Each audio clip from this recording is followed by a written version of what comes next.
everyone মই মিনুস্মিতা মোৰ চেনেলটোলৈ সকলোকে পুনৰবাৰ স্বাগতম জনাইছোঁ আৰু আজি হৈছে মহা অষ্টমী এই অষ্টমীত ৰাতিপুৱা চাকি দিবলৈ যাব ওলাইছোঁ ৰেডি হৈ ভিডিঅ'টো ষ্টাৰ্ট কৰিছোঁ ভাবিছোঁ আজি ব্লগ এটা বনাই দিওঁ তেতিয়াহ'লে আজিৰ ভিডিঅ'টো শেষলৈকে চাই থাকিব আৰু এতিয়া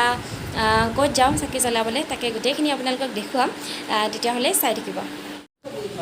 অষ্টমীৰ দিনাখন মাৰ মহাগৌৰী ৰূপক পূজা কৰা হয় আৰু এয়া পানী তুলি অনাৰ পিছত তেনেকৈ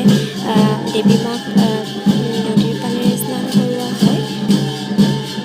গধূলি যেতিয়া পূজালৈ যাম তেতিয়া আপোনালোকক দেখুৱাম কি কৰোঁ ক'ত যাওঁ পূজা চাবলৈ তেতিয়াহ'লে আজি নৱমীৰ দিনা ৰাতিপুৱা এয়া লুচি আৰু এয়া নাৰিকল মাংস বনোৱা হ'ব এয়া দেউতাই লৈ আহিলে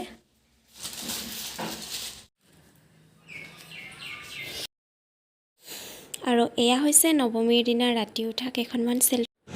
আৰু এয়া হৈছে বামুণপাৰাৰ দুৰ্গা মন্দিৰৰ ভোগ খাই থকা সময়ত অলপমান ভিডিঅ'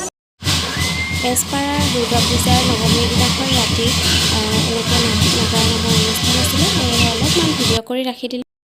আৰু এইখন হৈছে দেৱী মাক দশমীৰ দিনাখন তোলা ফটো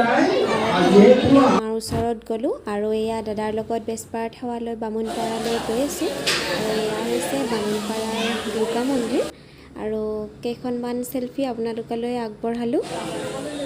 সকলোৰে যেতিয়া মনৰ কামনাবোৰ পূৰ্ণ হয় মংগলে থাকে সুখে শান্তিৰে থাকে আৰু দীৰ্ঘায়ু হয় সেইবাবে দেৱী মাৰ চৰণত সেৱা ল'লোঁ